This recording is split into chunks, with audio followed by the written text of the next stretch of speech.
I keep seeing the same issue raised in genealogy forums. People are asking AI to help them craft a family story. It adds scenery, emotions, and details that weren't in the original records. Here's one sentence that can make all the difference.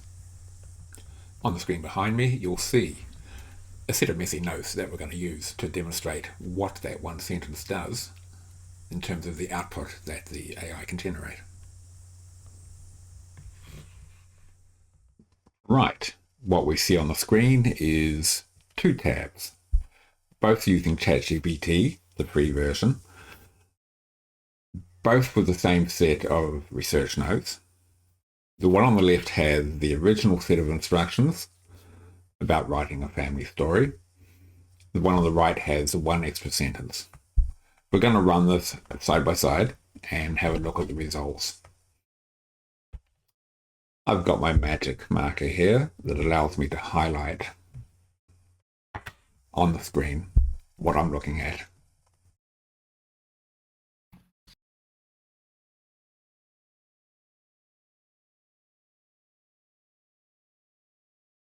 And on the right hand side,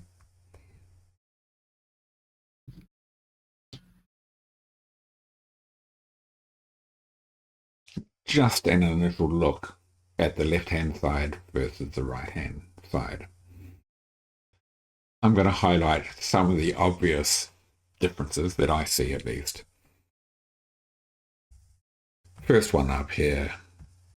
The land there rolls gently, patched with hedgerows and fields that would have seemed eternal to a child.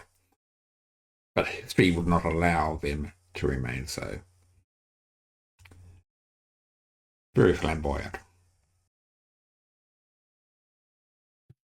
Here we go. Again, they were ordinary people in extraordinary times. Tenant farmers or labourers, perhaps.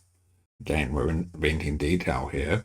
Their lives tied to the potato ridges that fed so many and then suddenly failed.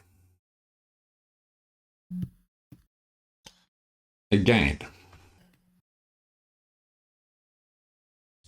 in Ireland of the 1840s, absence was common, and memory often had to surface where ink did not. That's an invented detail. It may be accurate, but it's not in the original story. Let's have a look at the right-hand side now. No record has confirmed that. There are no surviving birth records. A research note suggests Patrick did not grow up alone. Accurate. Ship records show at least two siblings.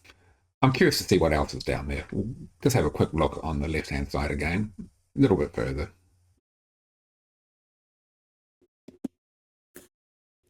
No parish bell has yet claimed her name. The ship pitched and groaned, as though unwilling to bear so many souls across the globe. Very flamboyant. If I look at the right-hand side, leaving Ireland, birth at sea, much more factual, much more grounded, much less flamboyant. So I imagine you're wondering what that sentence I added into the right-hand set of instructions. Let's go up and have a look. On the left-hand side, the actual instruction I gave the model was one single sentence. Can you write an origin story based on my attached family history research and notes? A simple instruction, and I have seen many people, when they're starting out with AI, ask the same question. And the model responds. It does what it's been designed to do, which is to smooth out details. It narrates. It's taken the facts that are in the notes, but it's embellished. It's smoothed out the details, filled in gaps, and done its thing. People call these hallucinations, but I prefer to think of it as The model is doing what it's been designed and built to do, which is to fill in gaps unless you tell it not to. So let's look at the instructions on the right-hand side, that extra one sentence. Here it is. Do not invent or infer any details. Only use information explicitly provided in the notes and treat unclear or conflicting information as uncertain.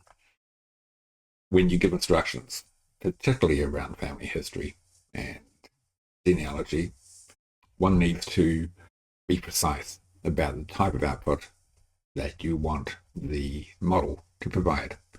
If you're not explicit about inference or invention, the model will do what it's designed to do by default. AI models are trained to smooth data. That's how storytelling works. Genealogy isn't storytelling. However, if you want to narrate a story, a family origin story, our preferred approach typically is to have a controlled narrative across the source material. That extra sentence is what provided the boundaries that allowed the model to have a less flamboyant approach to narrating the story.